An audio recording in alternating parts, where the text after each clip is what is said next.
transport. Now you're going to see so many buses coming up, companies coming up to be able to do the connection for the livelihood of people, which is going to boost the social infrastructure of this country. Well, the infrastructure is being put in place, and of course the bridge was launched, but it's upon us Ugandans to position ourselves to benefit from such infrastructure, because it is another thing having an opportunity and taking advantage of the opportunity. I want to end this with the words of Felix Tshisekedi: let's build more bridges instead of walls within the East African community, because it's the only way we are going to promote trade and also peace within the region. When we return, we'll be looking at what is trending in the print media, and Priscilla will be taking us through traffic updates later. Then Molen will take us through weather, but I'll ask Priscilla to ask Molen for us, what causes the dust devil? What causes the dust devil? One of the things that we call akazimo when it comes to our local language. We'll return shortly. Please keep it on UBC TV.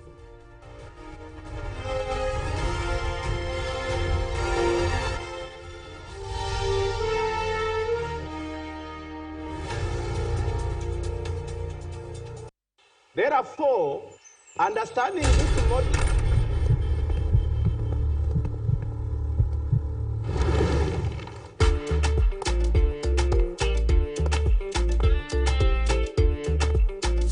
Hey, excuse me, Dede. Who do you think you are?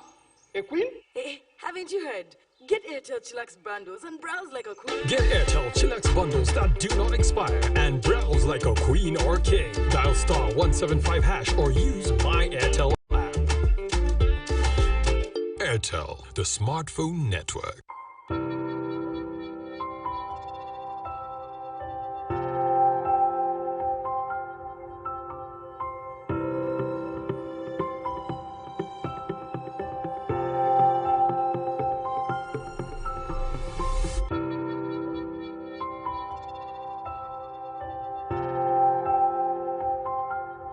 Echa COVID-19 chijja kugwa.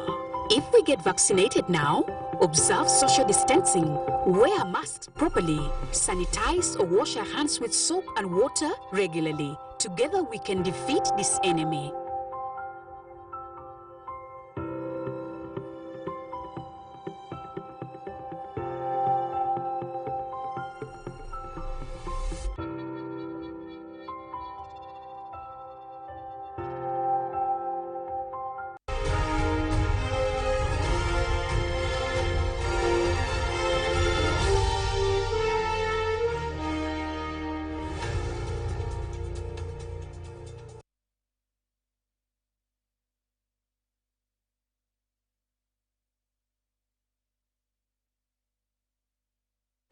Well, it's time we look at some of the dailies. Remember, every morning we are here from 6 to ensure that you're well informed with what is happening locally and internationally. And among our segments is press review, to ensure that also you have an insight of what is in the papers. I'm holding the New Vision and Felix has, that is the Daily Monitor. Top Uganda Congo launch, that is a $330 million US road project. That is what we've just been handling in our newsreel. And here we see teachers, that is 20 billion bailout ready. For a long time, teachers have been craving for this money. And Katumba speaks out on inquiry into the attack.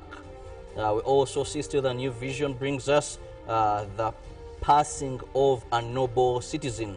Many people are succumbing to COVID-19. In the education sector, we look at pass O-level, senior 2 physics, mathematics, and senior 4 entrepreneurship and English inside there for you. In relationships, we'll be looking at his mere salary did not stop my urge to wear a gown. And of course, ask the mechanic, motor vehicle experts, Kaganzi answers riders' questions. And of course, also now, sadly, oxygen failure kills 30 patients. That is quite... now, the pandemic, the report indicates that COVID-19 patients died on Tuesday night after the facility's oxygen supply malfunctioned, bringing to the fore the oxygen crisis in the country there. And of course, half of oxygen for patients available. Fear as health workers run out of PPEs, concoctions now causing ulcers, cases also to rise. Now uproar in districts over COVID tests. Well, of course, also we're looking at Museveni and Kisekedi launch roadwork. That is the president of Museveni with his counterpart Felix Nkunda at Impondwe and Kinsindi border during the groundbreaking ceremony for construction of roads in the DRC that will cost at least $330 million. Project will see a construction of roads that link the two countries. All right, and Bishop Magezi, story of his rise from lay reader. Now Katumba, the 21 ministers were also cleared, and FDC's Nyanjura returns as deputy Lord Mayor. In the new vision, we look at COVID-19, where today Uganda has recorded the highest number of deaths in the history in the fight against COVID-19, where 49 people succumbed to COVID just yesterday. Looking at new confirmed cases, 1,110 people tested positive of COVID-19. The death, now we stand at 508 people that have succumbed to COVID-19 in our country. Well, they give you some of the symptoms of COVID-19: a fever, a cough, shortness of breath, sore throat, and headache. A big question regarding the second wave: what COVID-19 variant is Uganda battling currently? And celebrating the International Day of the African Child, there is a picture of a boy vending sponges at Kitigum Junction in Kampala yesterday. Know your member of parliament. The new vision brings you James Kubaterekya, who is MP Bunya East constituency. And we look at history. The archives, it was on this date, but the year 1994, when a proposal to abolish kingdoms sparked roars. That was a proposal by children that kingdoms be abolished in the new constitution, which sparked off a lot of rage there. And still on this very date, the 17th of May, the year 1994, church admits mistakes.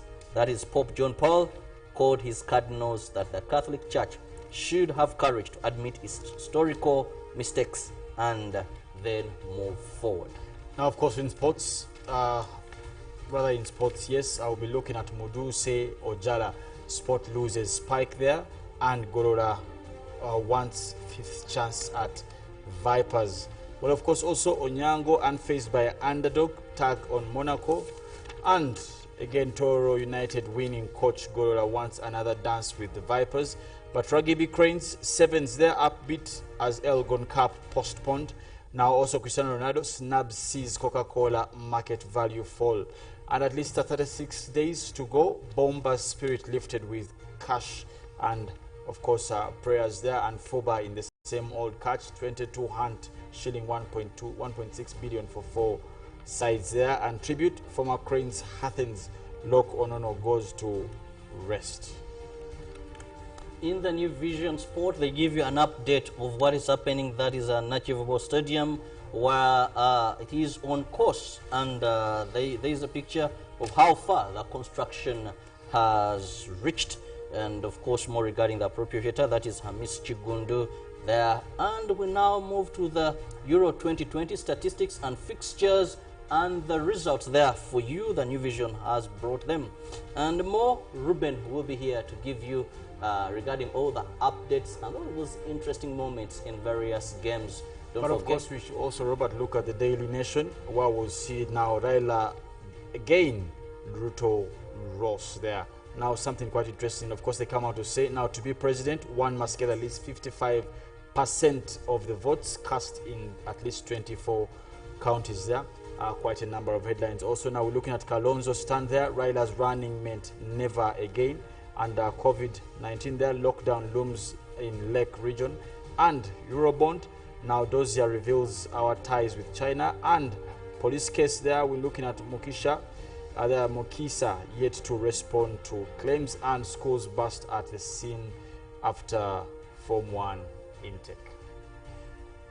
Well, of course, that's what we have for you in the papers, and now we'll be hearing from the traffic lady. Probably she would want to tell us something quite interesting in terms of people who use the roads. Priscilla, morning once again.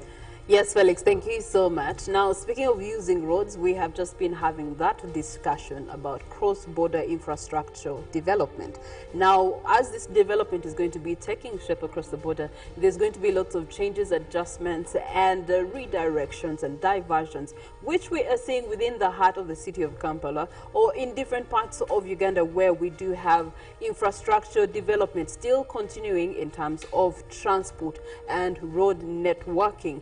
Now, we do have the Kampala flyover that is underway currently, and they are mostly working on the Queensway area. Now, around Queensway area, that means that you're going to have distortion in terms of traffic, how vehicles are moving, which routes they're going to be using. Every single now and then, there's going to be disruption and diversion of these routes, which means that you must know your road signs, because sometimes it will be evening when you're accessing the road, it will be heavily trafficked area at times that you'll be accessing some of these routes, and you may not know the road signs, their meanings, and where you should be going or what you should be doing in interpretation of the road sign. So we want to look at the road signs just to remind you what they are about, what they signal, and how you should apply them when you do come in interaction with them. Now we get to see the stop sign is pressed basically hexagon in shape, and it will give you an all red shading in between there. No sign in between, there's no dash, there's no cross, there's nothing. So that simply says stop. When you see that signpost, please make sure that you stop and then inquire or be vigilant of what next it could mean. Now, we do have an upside down triangle also that we usually have in your vehicles. Every vehicle should be having this as one of the things that you need to be having to be able to, you know, when you get a tire, flat tire, you get an issue with your car, you pull out one of these triangles in your vehicle. But when you look at triangles, this particular one, if you ever meet it on the road that you're using, it simply means give way, and does give into consideration diversionary routes sometimes. We also do have a straight prohibitor, no entry. Now, we have seen this one most especially just outdoors here from UBC, the interaction of the Nile Avenue roundabout. There is some ends that from which you cannot be able to enter. Some ends are not exactly one way, but given the way the traffic is designed and the road is designed, you are prohibited to entry from certain angles and certain routes. Best example would be Kampala Serena Hotel.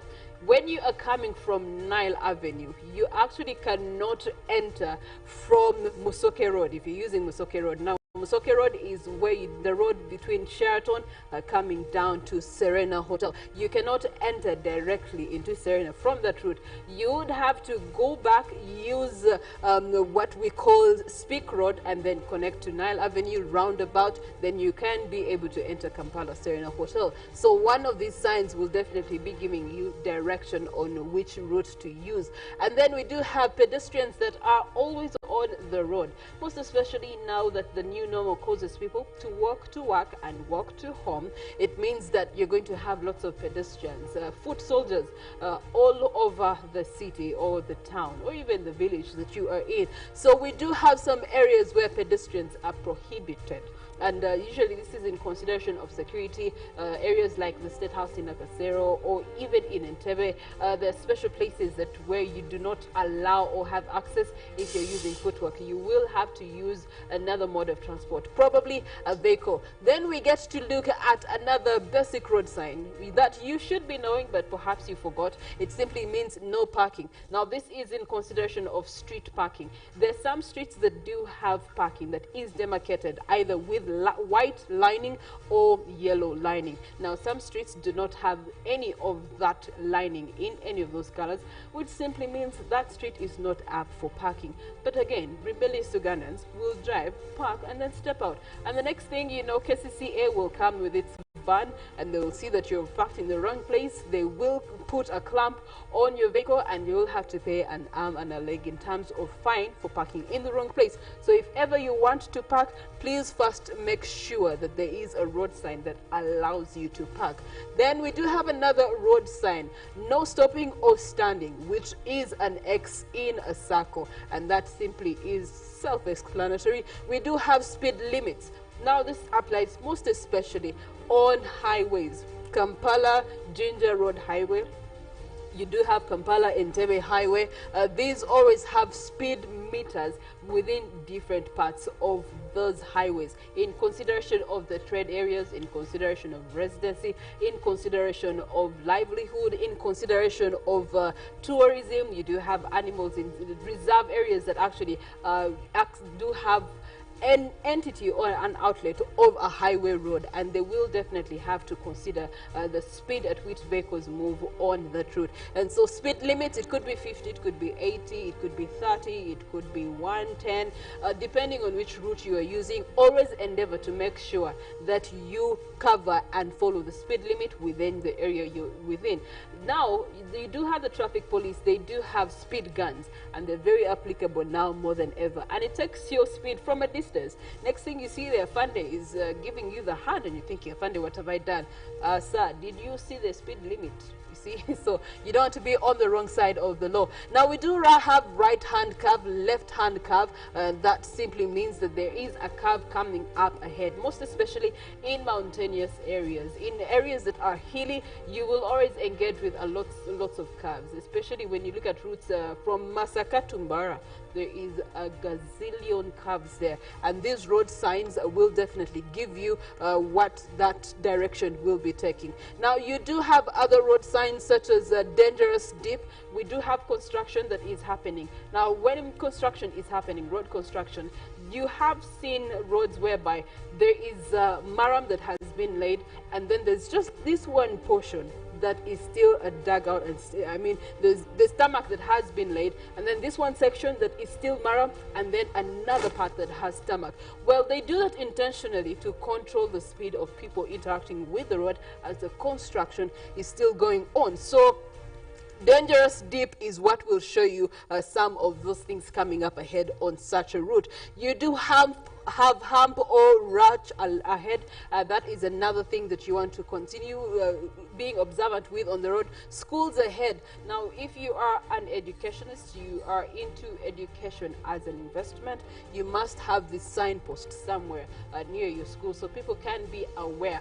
This signpost and also the zebra crossing signpost are very key for you to have around the roads that interact with your property as a school proprietor. Now, those are some of the signs that can actually engage with. When you look at narrow bridge, for people who are interacting with regions that have bridges that connect district to district, most recently stories that have been coming through with the bridge that is in Ginger and how it connects two ends and how people have had to actually walk to be able to cross from Ginger and enter this other side to be able to work and go back home because of the new restrictions of COVID-19. And so narrow bridge is something to look out for if you are interacting with such regions that have bridges as connecting routes. Otherwise, right hairpin bend and left hairpin bend also are indicators that there's going to be a very sharp curve that is coming up ahead, and you want to really slow down on your speed to be able to make that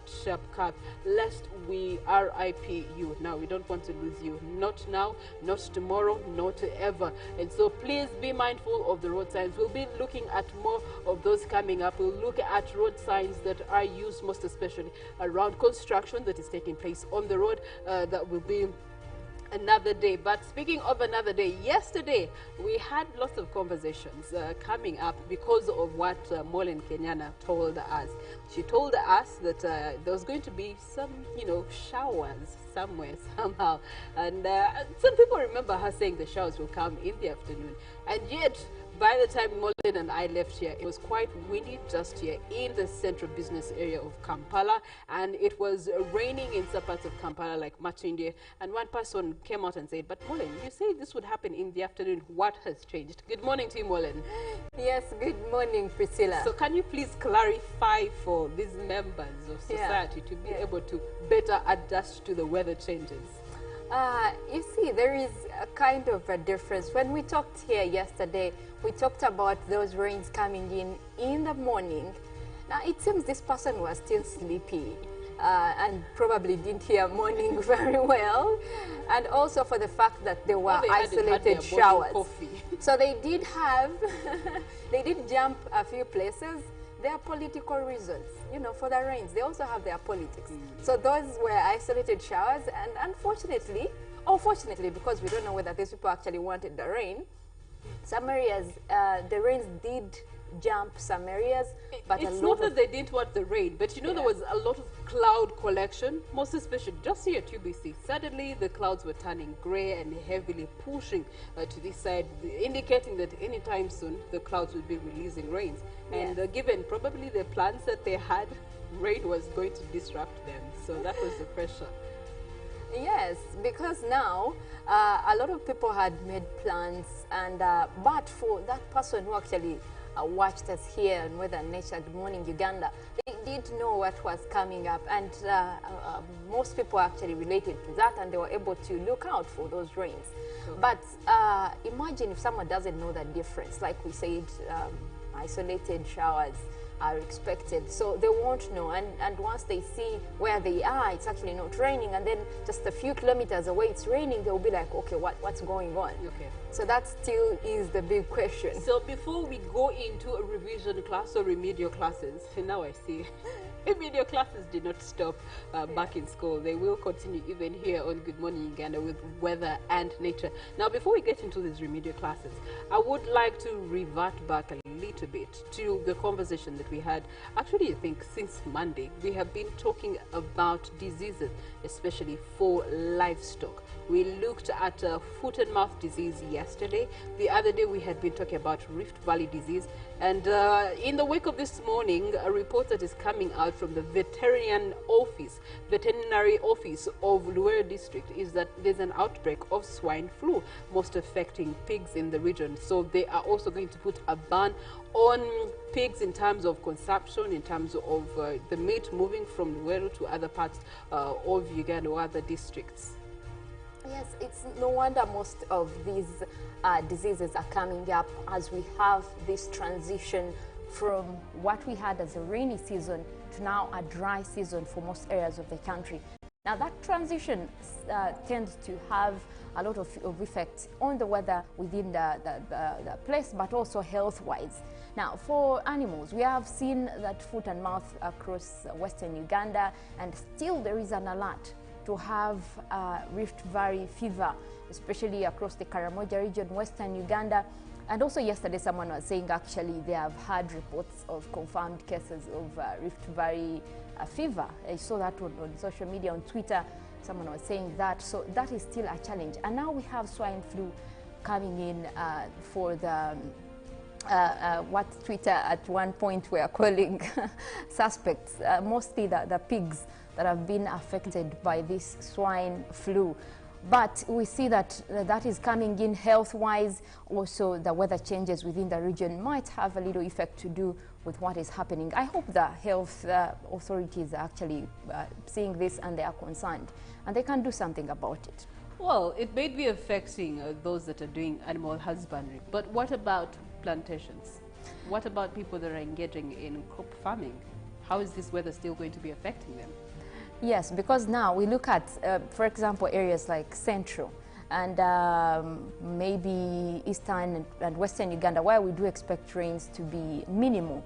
There is going to be need for irrigation. That means the water is going to be scarce, and especially now for these areas that cattle keeping areas, the cattle corridor in Barara, this is the time you actually look out for plants to have irrigation for your crops, because there's going to be minimal rains compared to actually the northern part of the country, where we're expecting much more rains this season. So at least they will have enough water resources for their animals, but other parts of the country, you can start planning to have those irrigation planned practices.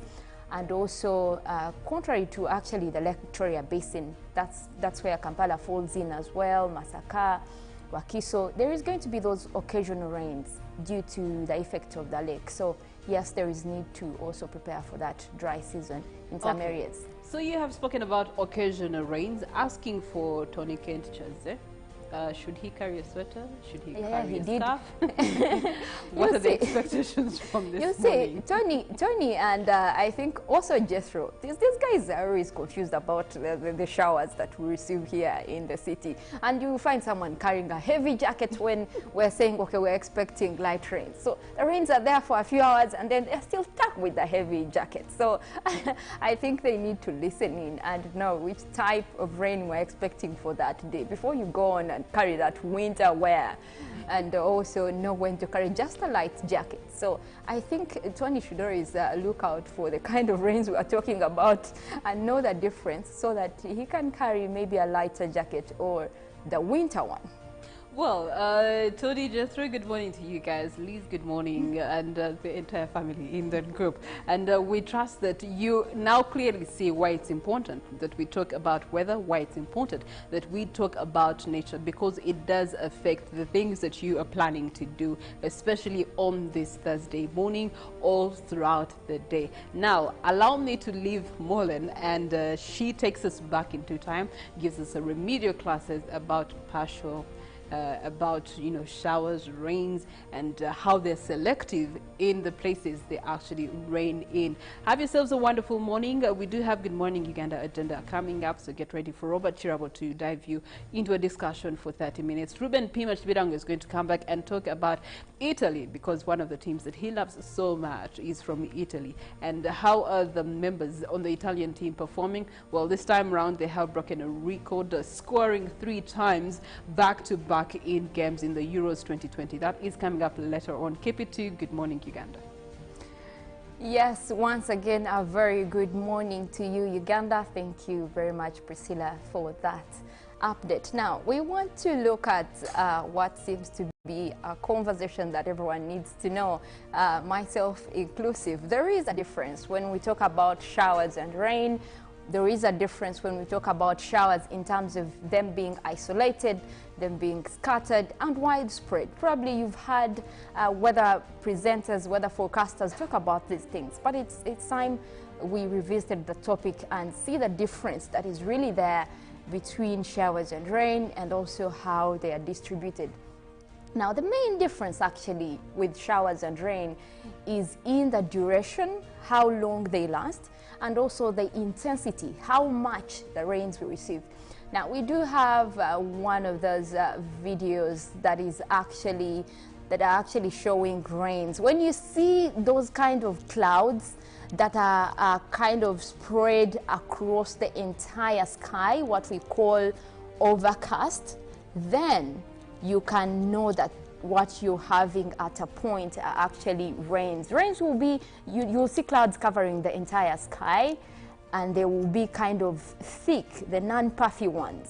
And I remember Felix had a hard time grasping the puffy part of the clouds. So the ones that do give us rains are actually mostly flat and covering the entire sky. And these ones take longer to clear. When you look outside and it is raining and you see those straight clouds that are covering almost everywhere in the sky, those rains could take hours before they clear. So if you were headed to work and look outside and see this and you're like, maybe I should wait for this to clear. No, you don't wait if you have to get somewhere in time. You kind of go on with your day, find a way to probably have an umbrella or jacket and move, because that could take some time and stay there.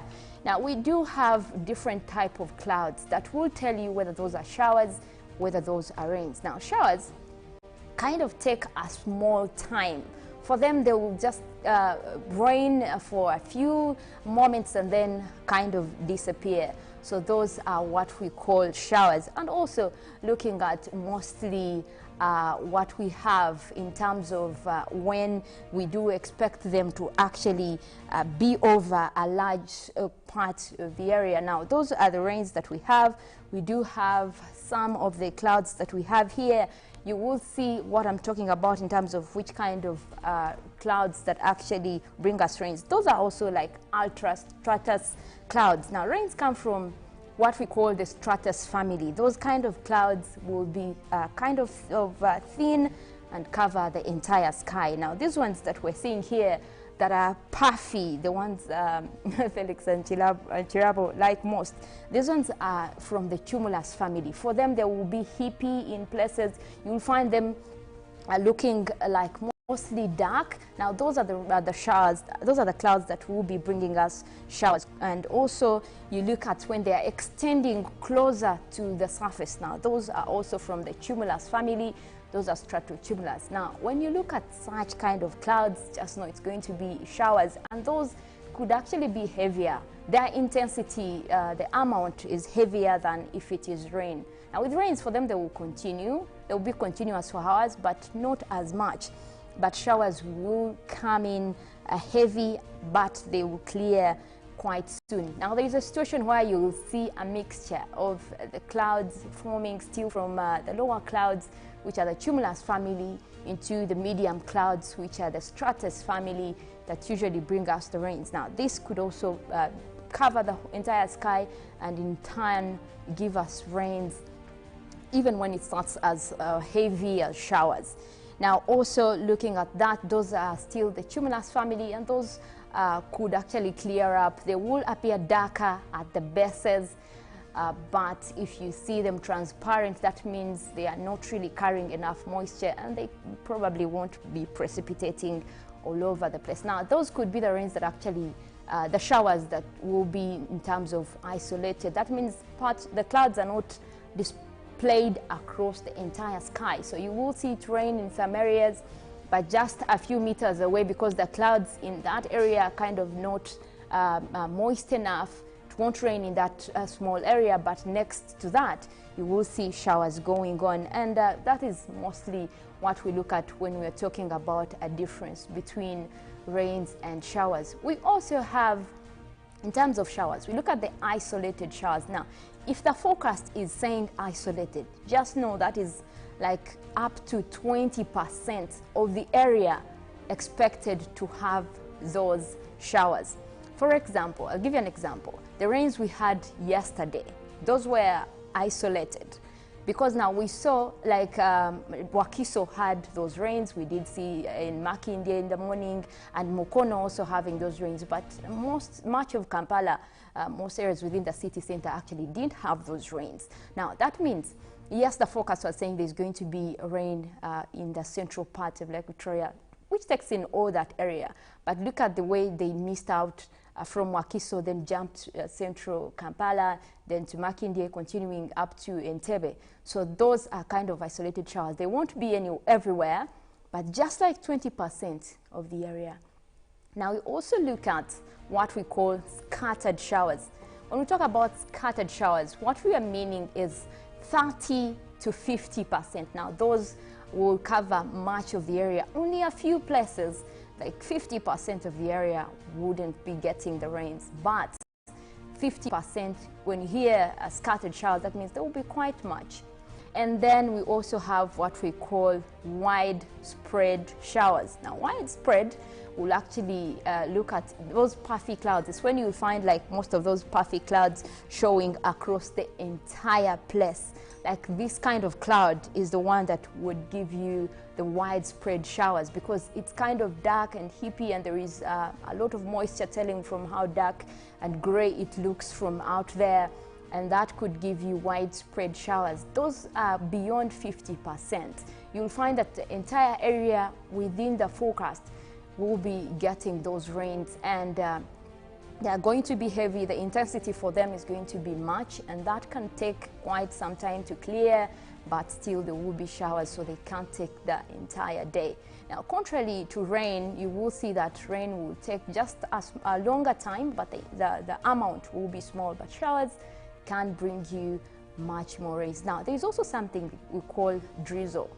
Well, where does drizzle fall in between the rains and showers? Now, drizzle is more similar to rains, but with smaller droplets. Now, with drizzle, you'll just feel a few drops. Maybe if you put up a hand, you will feel that drops being small. So now that's what we call drizzle. But rain will be much more. It could get you wet if you are moving without an umbrella. Well, we'll take a look at what's going on in our skies as seen from our satellites. We do see much of the country still covered with cloudy conditions this morning. and most areas have been having that partly cloudy conditions across the night and also into early this morning. We do have that rain system that started developing also late last night across Lake Victoria. Now that is extending all the way up to the western part of Lake Victoria Basin, coming to the ends of Masaka. Now that is also the same system that is bringing us those intervals of sunny and cloudy conditions across parts of Kampala even right now. We do have the rain system that is also developing across Midwestern Uganda. This is the area actually for the entire week. We've been seeing rains across this place, that is Fort Portal, Doroko. These areas have been getting rains the entire week in the mornings. Now we will see that system develop more as the morning goes on, but it should be able to clear within the afternoon. Now looking at this system, this is the one that will be bringing us mostly thunder rain. Do expect those as the morning goes through across the western part of Lake Victoria. That is where we have, like I said, Masaka, Lyantonde as well, Sembabule across here. That is one to look out for. These rains might be accompanied by thunderstorms. I will also be looking at this area actually extending. This will extend up to the central part of Lake Victoria Basin. That is where we have Mukono. That is where we have Buyukwe. Now, one Ruben likes Buyukwe, and he's wondering where. He doesn't see it on the map, but yes, it is within this area that is the central part of Lake Victoria Basin. We will be having mostly cloudy conditions, but there is a forecast for isolated showers, but those will be over a few places. We also have mostly cloudy conditions coming in across northern Uganda and northwestern Uganda. Those will also be developing into showers later in the afternoon. But for now, we want to take a look at our forecast for today morning across different parts of the country. Like I mentioned, we do have those clouds that are starting to develop, headed for the western part of Lake Victoria Basin. That is where we have Masaka, we have Sembabule there. Temperatures will be quite chilly at 24 degrees. We do expect those rains, and they might be accompanied by thunderstorms, so do look out for those. We also have the eastern part of Lake Victoria, which is where we have Tororo, Busia, and Iganga. We do expect those rains to come through as well as the morning goes through. We do have temperatures going up to 26, but for now, mostly intervals of sunny and cloudy conditions. Now, the central part of Lake Victoria Basin, which is where we have Mukono, Kampala, Entebbe, and Wakiso, we do expect a mixture of clouds and sunshine for now, but there is a forecast for isolated showers. Those will be over a few places, but they will be coming your way at temperatures going up to 24. Quite a cold morning. Now, also for western Uganda, that is where we have Mbarara, Ibanda, Bushenyi. Quite a pleasant morning with a mixture of clouds and sunshine, and temperatures will be also quite cool at 25 degrees centigrade. Now, looking at the central part of the country, eastern central, that is where we have Ruwero, Wobulenzi. We do have also Nakaseke. We are expecting to have mostly a mix of clouds and sunshine, but there is also in the forecast that rainy condition that is expected as we move over into this morning. Now, looking at what we have, that is for eastern part of the country, where we have Soroti, we do have Katakwi in there as well, Moria, we do have Kumi as well. We are looking at mostly intervals of sunny and cloudy conditions, and those will be going up to a warm 27 degrees. Now, we also look at mostly what we're expecting for eastern part of the country. That is where we have Tororo, we do have Busia, Iganga in that place. We do expect to have mostly intervals of sunny and cloudy conditions, and temperatures will be going up to 27 degrees centigrade. Well, that is all we've had for you this morning. Thank you very much for keeping it to UBC. We are streaming live on our YouTube, UBC TV Uganda, and we also have our social media handles. You can follow the conversations and get to know more details. We do have the Good Morning Uganda agenda coming up. You will want to stick around and hear more conversations. A very good morning from me to you.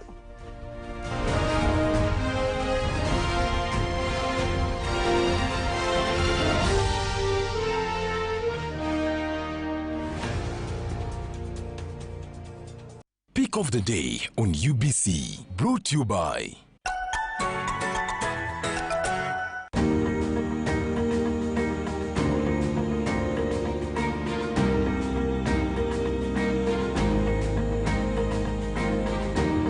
was brought to you by... We've cut and reduced our MTN Momo withdrawal rates. Now you can withdraw mobile money at the lowest rates. You also get MTN Central Points when you deposit, send, and withdraw MTN mobile money. Visit our Momo agents countrywide and withdraw mobile money at our reduced rates from 1st May 2021. Everywhere you go, MTN.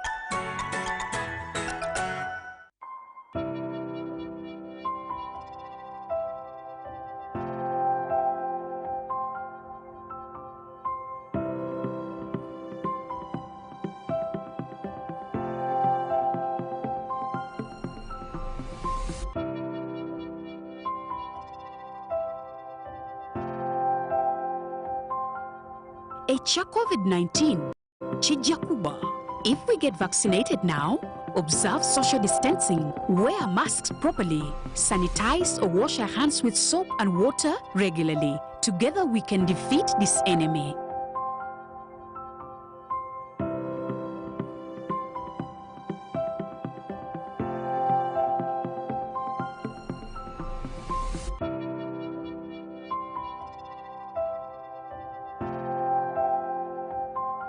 Therefore, understanding this model.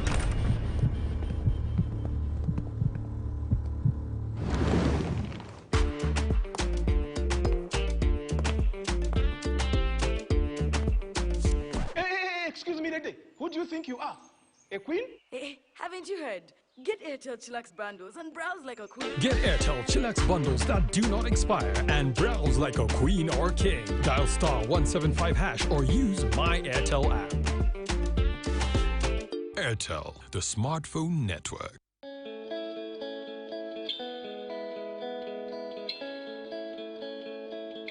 Digital Tracking Solution.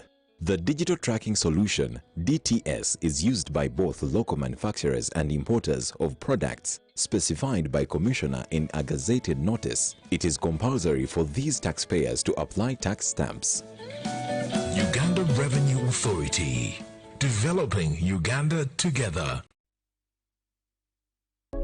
Prosper with Airtel Money today. Agent application and registration is free of charge. All you need to submit as a sole proprietor business is a letter from the business owner requesting for a SIM card and the purpose of the SIM card. Certified copy of Certificate of Registration of the Business issued by URSB. Certified copy of Statement of Particulars of the Registered Business and supporting statutory declaration in verification of the particulars. Copy of Valid Trading License. Copy of Operational License issued by the relevant regulatory authority. Copy of TIN Certificate issued by URA. Valid National ID for Ugandan proprietor or passport for foreign national, including a valid immigration entry permit, work permit, visa, or residence certificate. Colored passport size photograph of the proprietor and handler of the business. Proof of current physical address of the business, tenancy agreement or utility bill in the name of the proprietor or landlord, or LC1 introduction letter confirming ownership and location of the business. You will be informed of your application status within a maximum of 5 working days, still free of charge. Upon successful agent application, Airtel will provide training and customized branding material for your business location, still free of charge. To register, call us today on 126 toll-free. Airtel Money. Simple, secure, borderless. Airtel is regulated by Uganda Communications Commission. When you talk about our motherland Uganda, the Pearl of Africa, you cannot fail to smile because of the smile that fills the faces of the citizens. Our nice good weather and nature that sustains us all, that enables us all to continue each in their own way, because we are all different, even according to each individual's work. But what joins us to become one person is the sweetness from the flavored drink Alleluia Jingati drink and Alleluia Tamarind drink. The flavor that quenches your thirst while at the same time treating and healing your body because it is 100% natural. Enjoy the drink that has got the tamarind juice in it. Made by Alleluia Reflexology, Healthy Solutions and Nutritional Research Center Limited. Get yourself a bottle of Alleluia from all shops around. What does it mean to be closer together? It's taking the last bus home for a surprise visit. Closer together is strangers finding a connection.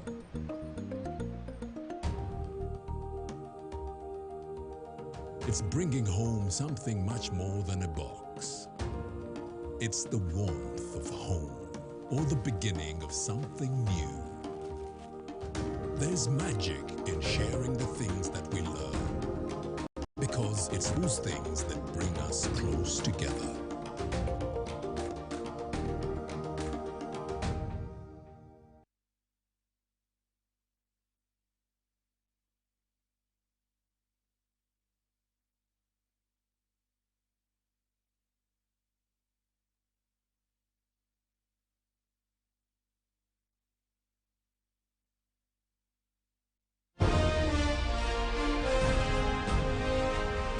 Live from UBC Studios in Kampala.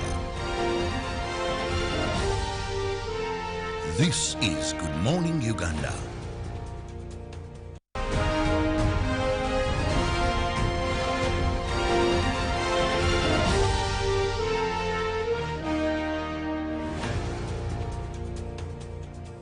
Pick of the day on UBC, brought to you by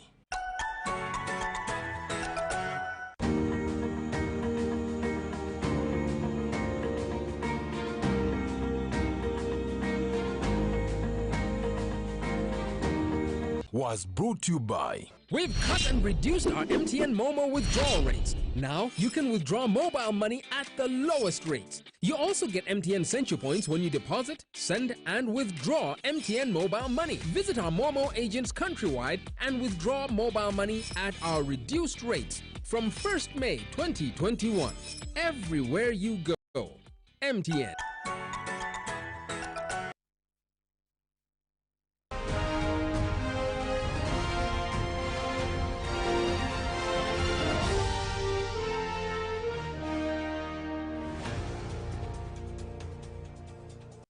Well, I know there's so much that you're planning to do. Every morning, people wake up, some have written programs of how their day is going to be. Some even go to the extent of having a budget of what they expect to spend on a particular day.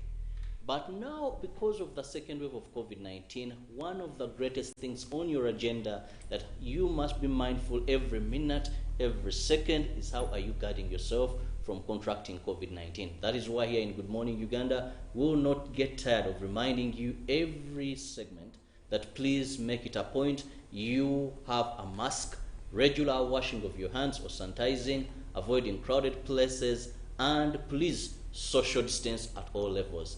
This is our appeal to you this morning, because your biggest achievement will be leaving your home and returning when you're safe without COVID-19. For your own sake, but also the people you could have left home. Once again, I'm Kirabo Nyonyintono, and welcome to Good Morning Uganda Agenda. Today we are going to be discussing a bit of science, and that is Earth observation data. And we are going to be looking at the role of Earth observation data in achieving the United Nations Sustainable Development Goals. I'm having a scientist with me in studios, and I expect to be joined by still other scientists, that is via technology, the Zoom, and we'll be communicating. Mochibi, yes, a lovely morning to you. Good morning to you, sir. It's nice having people who discuss Earth observation data and science. Well, I think with the advancement of technology and how Earth observation can be used in implementing SDG goals or Sustainable Development Goals, I think it's one of the very interesting topics that is currently shaping the future of computer science or artificial intelligence in particular. We'll talk about, first to begin with, Earth observation data. What are we referring to for a person who's watching this show and is wondering, Earth observation, then data? So what Earth observation means is gathering information about the Earth. That is physical, chemical, and biological components. And this can be done through remote sensing. Now, when we talk about remote sensing, we mean satellite imagery or components that are on the ground. How does this apply to a lay person? Where do I see this matter in my life? So let's take an example of Uber, for example, or Safe Border. So when you order for a Uber ride, one of the things that Uber enables the driver to do is pick the shortest route. Now, how does the driver pick the shortest route? Because Uber has an application which determines which is the shortest route, and this is done using Earth observation data on the application. So as a lay person who takes Uber every day, it applies. If you're using Safe Border, it does apply. Then we also have a person who is in the village practicing farming. How can you improve on your farming? So one of the things that Earth observation does is you can get, for example, quality of minerals in the soil, the type of soil, and this can help you plan going forward. So these are some of the things where we use Earth observation on a day-to-day, but we might not know that that's actually what we're using.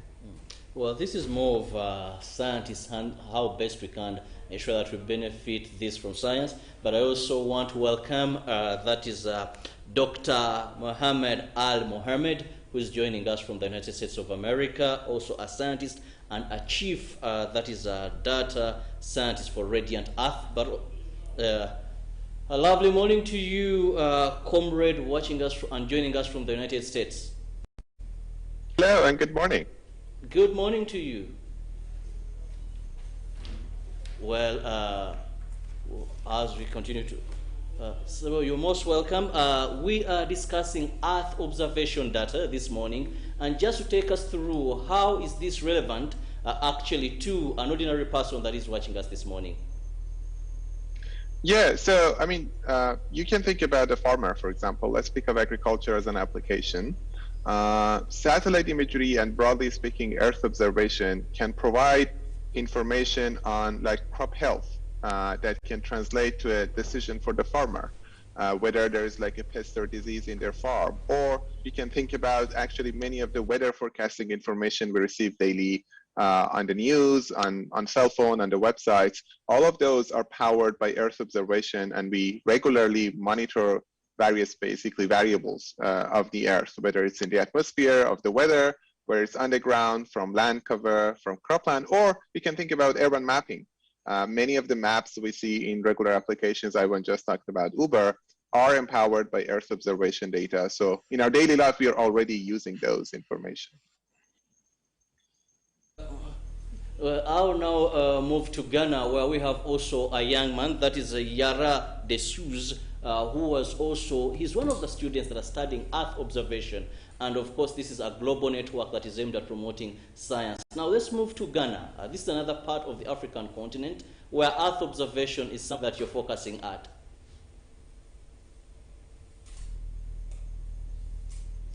Well, Yara, are you able to get me? Yes, yes. Hello. Good morning, everyone. Good morning to you. Let me get you right. Ghana is one of the countries in Africa, and we are targeting Earth observation in achieving, that is the UN Sustainable Development Goals. How have you handled this in that particular part of Africa?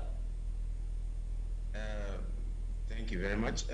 Basically, Earth observation is a field that is gaining a lot of interest in Africa because of the potential it can provide in achieving many things, notably food security prediction. So by using satellite imagery, it's possible to really model food production and be able to predict if there will be drought or not. So it's gaining ground, and this workshop really gave a lot of perspectives in that regard. I'll come back to Muchibi here. Also, we've seen that, yes, globally, this is the way forward. It is all about Earth observation. But we've seen that for development countries, this science has not yet been well prioritized. If you look at education institutions, if you look at even the ordinary farmer, to know that there's this technology that I can use to benefit and improve my yields, improve how I do business. How can we promote this? So one thing, like you've just mentioned, we know that there's a skills gap as far as Earth observation is concerned. That is one thing. And that is exactly what we were trying to do with the bootcamp. One of the pillars of GIZ as far as AI is concerned is to ensure there's technical know-how on AI. And this bootcamp, that is artificial intelligence. Yes. This bootcamp was in line with our goal of promoting technical know-how. So that is why we held the bootcamp, in order to promote the use of artificial intelligence in Africa, so that we can be able to solve some of the sustainable development goals as stipulated by United Nations.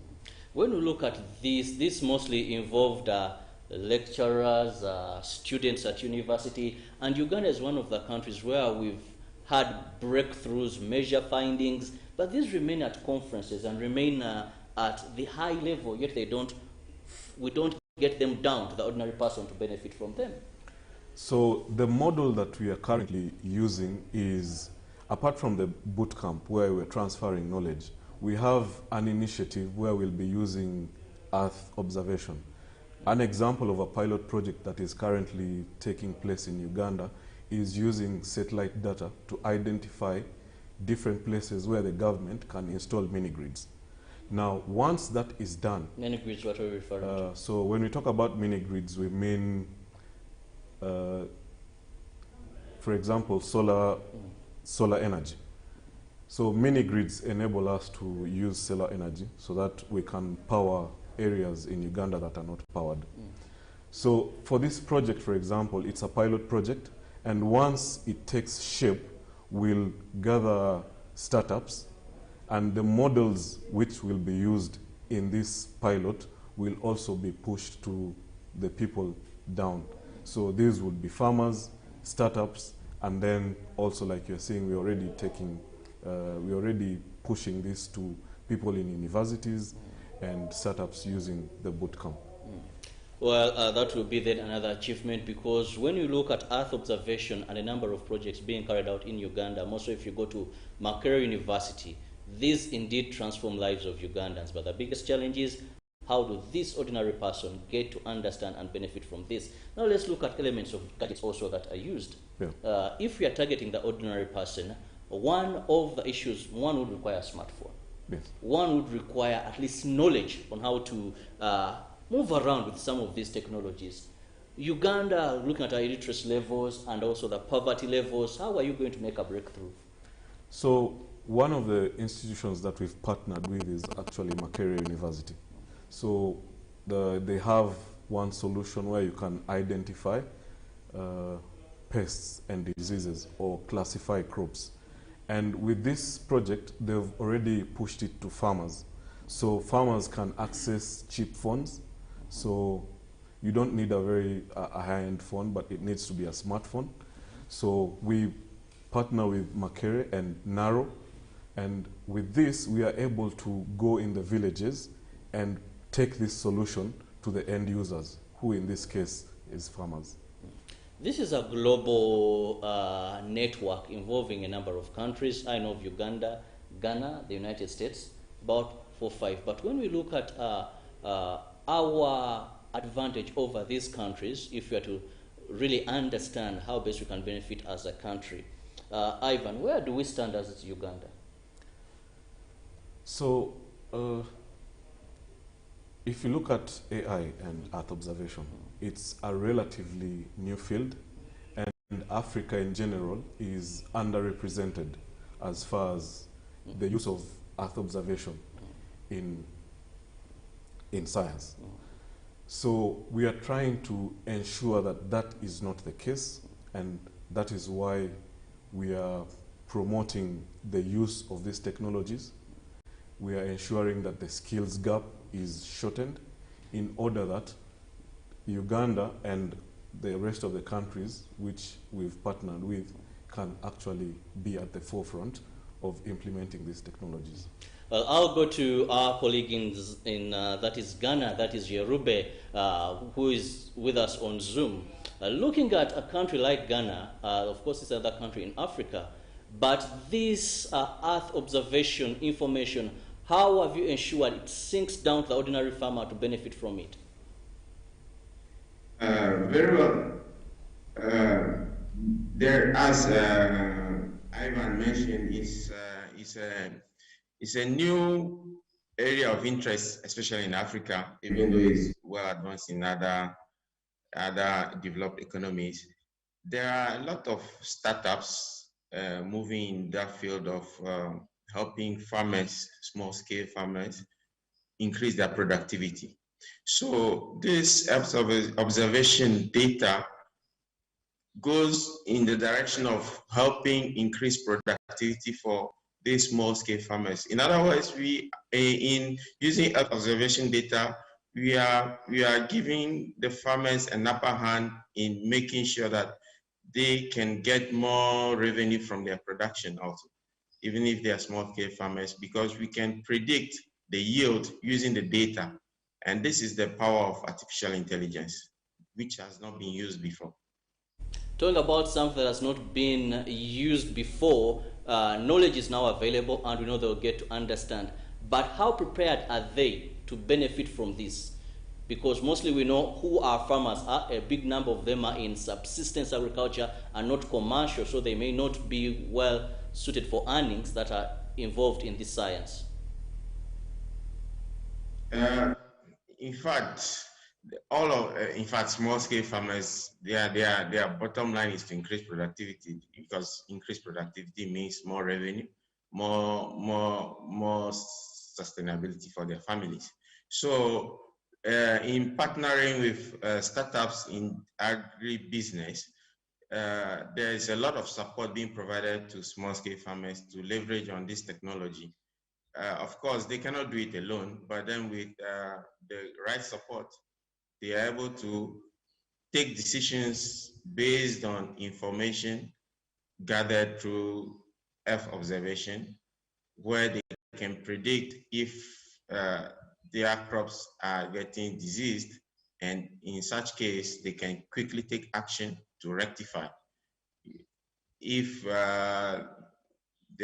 because of the climate change, there are certain things, or there are other factors affecting their production, they can quickly raise alert or alarm, and the government can also use the same information to give better assistance to the small-scale farmers. So it's an ecosystem that is being enriched with this information. I'll go to Dr. Hamed Al-Mohamed, who is in the United States. Thank you for being with us. When we talk about the relevance of data, of course, Ivan and students there from Ghana have rightly put the benefits. But how do we ensure that really African countries appreciate this?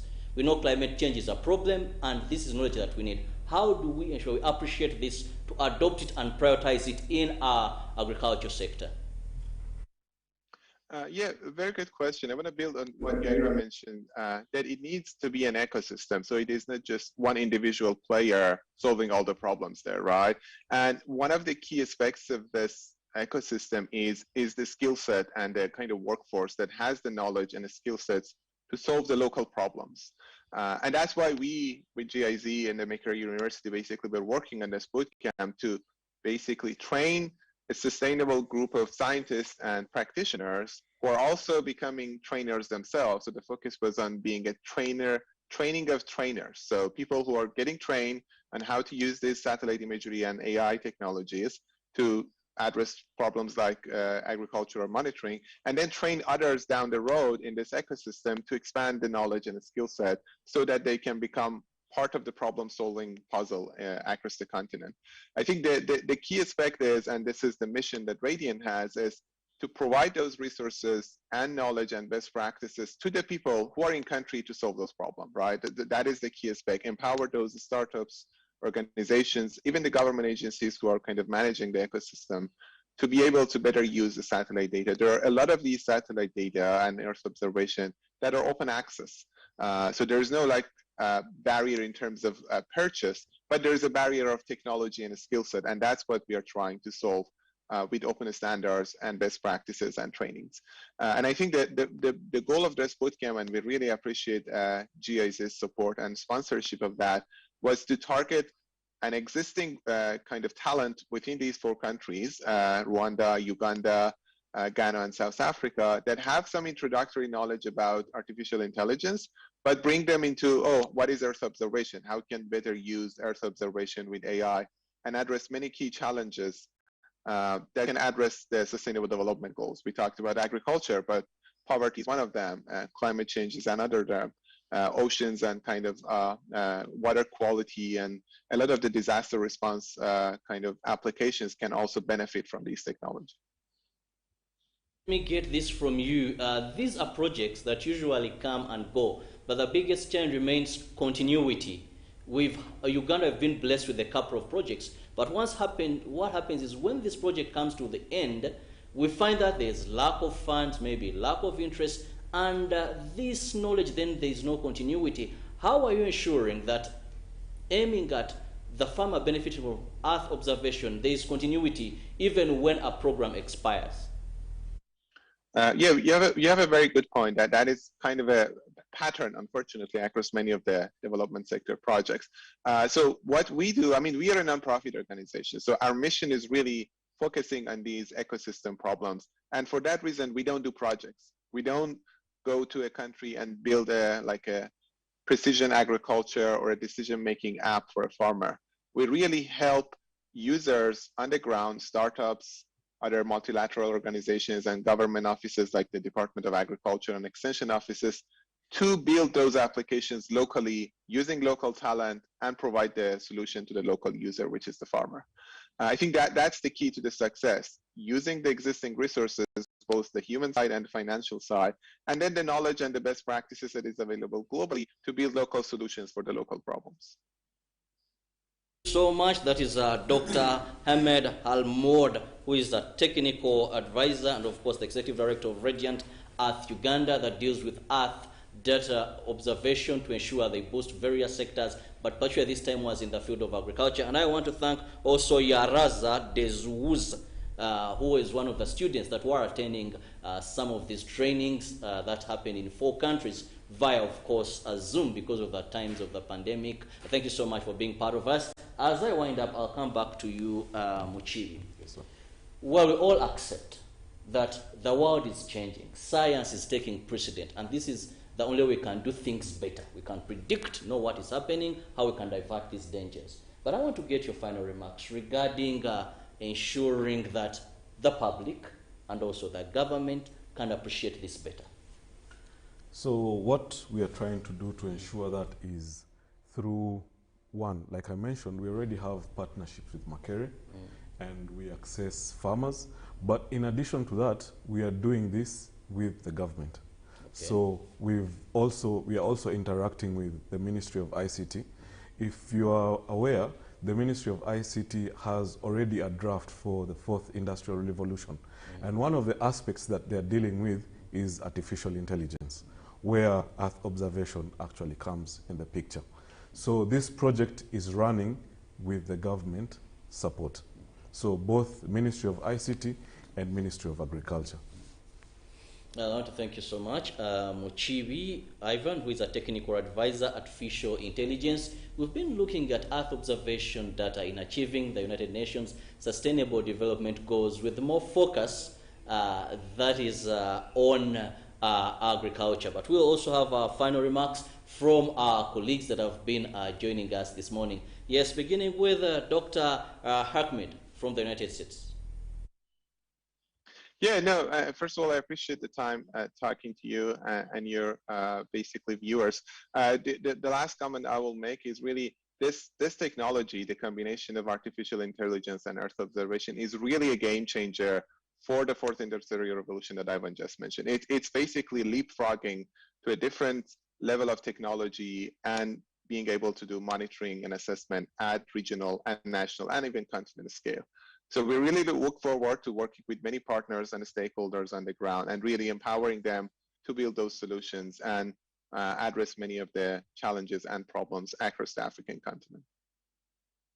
Much, Dr. Ahmed. We'll now move to that is already in Ghana. Thank you very much. For my last words, this boot camp was a real opportunity to expand horizons in the field of artificial intelligence. You know, when you're studying artificial intelligence, especially in courses, we don't have real world experience, but this bootcamp really gave the opportunity to apply knowledge to real data sets collected from Africa.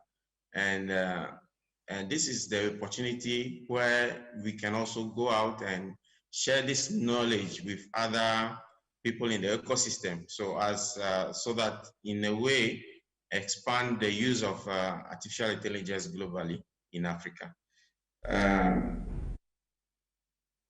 These are my last words, and thank you for having me. So much. I want to thank you so much, those that have been joining through Zoom, and of course Muchibi, Ivan, with whom we've been here in studio. Science is the way to go. We hope our African governments will prioritize that. Like Muchibi said, the government of Uganda is doing that. But also the public, the farmers, the ordinary Ugandan will embrace science and know that things have changed.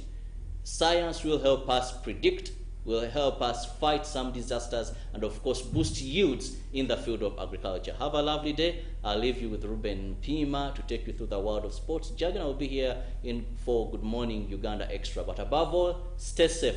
COVID is around, and don't forget, every day it seems the curve is just shooting more high. So do not be part of these statistics. God bless you.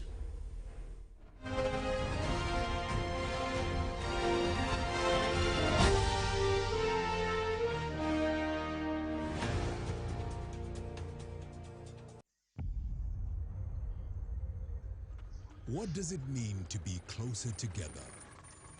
It's taking the last bus home for a surprise visit.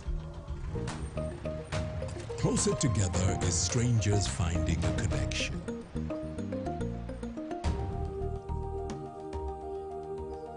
It's bringing home something much more than a box.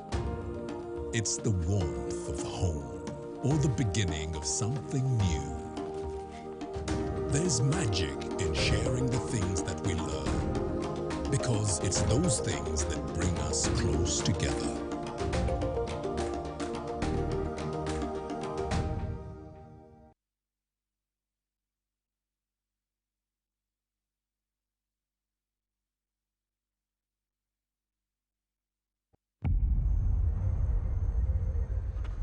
Therefore, understanding this model.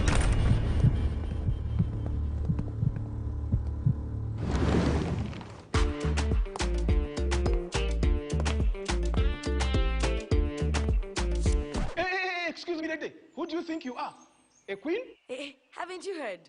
Get Airtel Chillax bundles and browse like a queen. Get Airtel Chillax bundles that do not expire and browse like a queen or king. Dial *175# or use My Airtel app.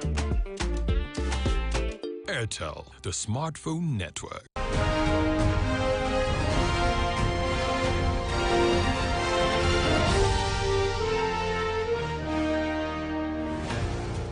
Welcome to Rome, the city of 7 hills, and there are 7 obstacles for Italy if